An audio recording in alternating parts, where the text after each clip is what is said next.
Առաջնորդվելու ենք մարտի 31-ին առավոտյան իմ արված հրապարակման մեջ տեղ գտած հայտարարություններով, այսինքն մեր քվեներով ապահովելու ենք ընդդիմադիր քաղաքապետի թեկնածուի ընտրությունը, որովհետև վստահորեն պնդում ենք, որ դա է պահանջում այսօր պետության առավելագույն շահը։ Մնացած հարցերի հետ կապված, ավագանու աշխատանքի հետ կապված,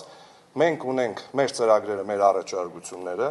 կներկայացնենք ապագա քաղաքապետին, քննարկումների արդյունքում եթե կգտնենք, որ կարող ենք միասին իրականացնել, կիրականացնենք,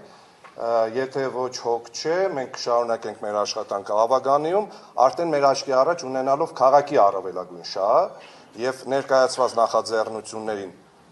քննարկելուց հետո հանդես կգանք կամ կողմ կամ դեմ որոշումներով։ Շնորհավորում եմ բոլորիս ավագանու առաջին նիստի կապակցությամբ եւ ավագանուն մաղթում եմ արդյունավետ աշխատանք։